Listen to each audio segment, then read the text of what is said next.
Hi guys, lalabas tayo today no, and finally magsasakyan na tayo. And nung Biyernes pa is nag-message na sa akin yung police office no na ready na yung finish ID card ko. So pupuntahan natin, Monday na ngayon. Pupuntahan natin yung, tingnan nyo, sobrang linis na dito sa harap. Diba? Sobrang linis na siya guys. Malinis na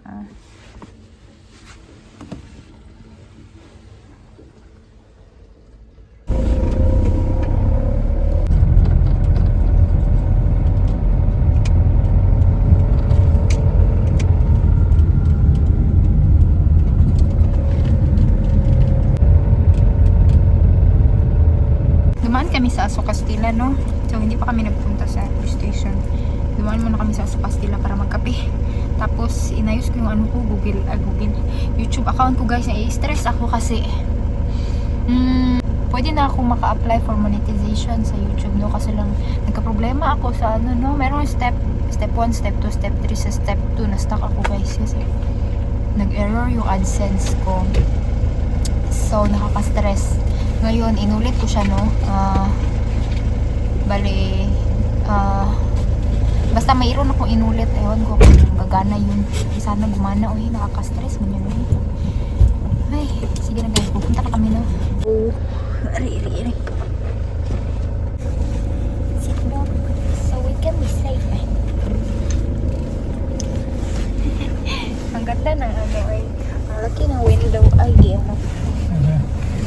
Dalhin yung ano, yung phone holder ba, pwede sana yun idikit dito or dito. Oh, tingnan nyo, laki ng ano, glass, ng window glass, diba? Sobrang init guys, tapos sobrang daming tao sa labas. I mean, maaraw, hindi mainit, maaraw kasi malamig man siya, malamig yung hangin, pero maaraw lang. Pero ang daming tao sa labas, standby, naglalakad or nakaupo lang, nagpapainit ay nagpapaaraw. Dito sa recycling center, ewan ko bakit dito kami pumunta. Mangukay siguro tayo today. Dito man tayo dinrive ng asawa ko.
Yung pantalon ako nakita guys. Maganda siya. Feeling ko kakasya sa akin.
Matik.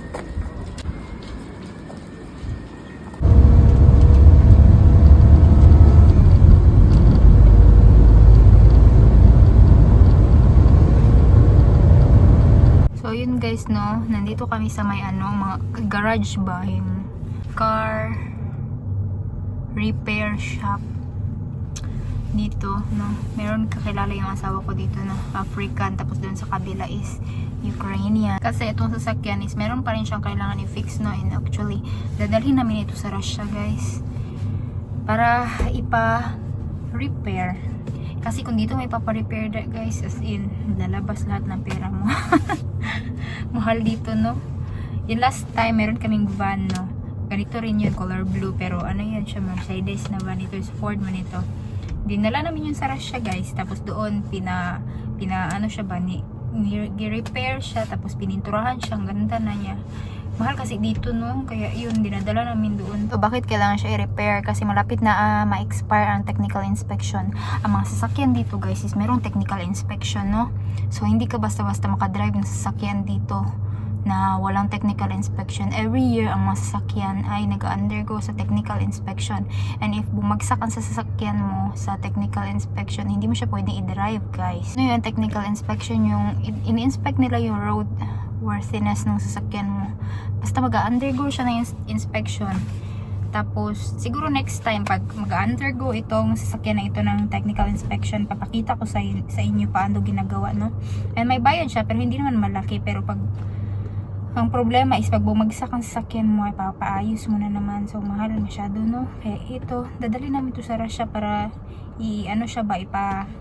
ipa-repair na siya daan ba, para hindi siya bumagsak sa technical inspection pag kapag mag-undergo na siya ng inspection. So yun, nakuha ko na yung ano ko no, yung ID ko, finish ID ko. So dapat pupunta na kami next sa bangko para ipakita sa kanila na meron na akong finish ID no, para ipagamit na nila para makagamit na ako ng online banking.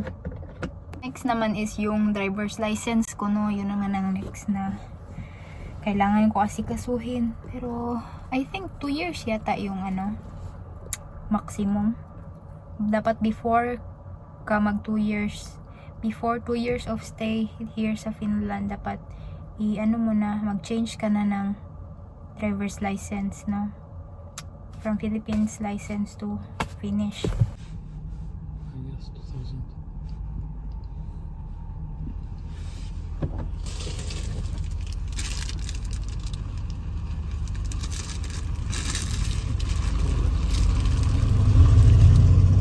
Oh my gosh, that's so nice. I want that car. Sure, we can get one. Don't touch the car.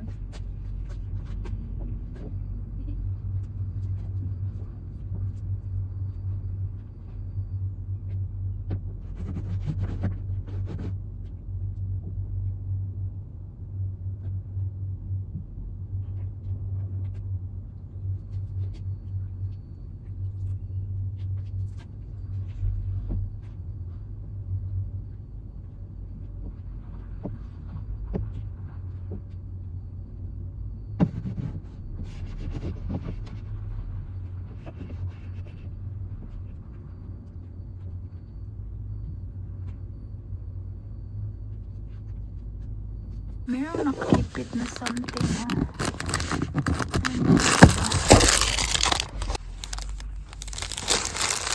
Sinach ite.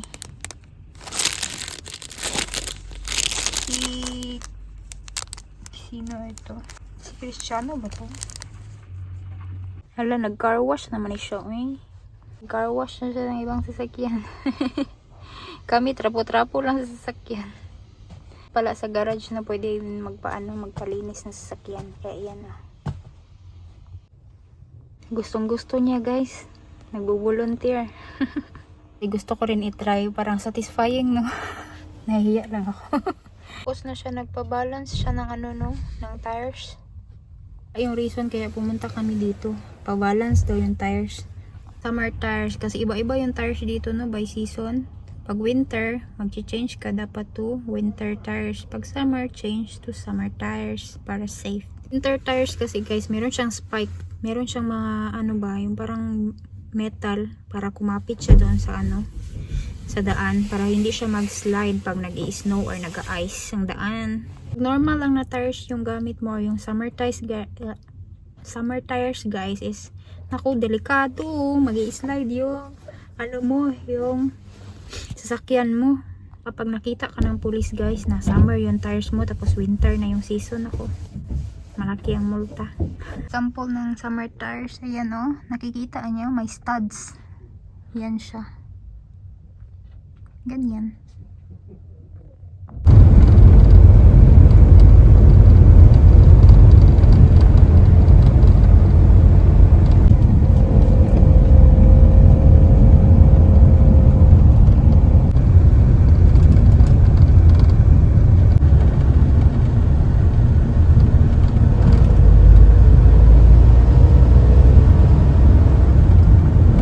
Guys, ngayon lang ako nakapag-vlog. Nakalimutan ko kahapon pakita kung ano yung nakuha ko kahapon sa recycling center.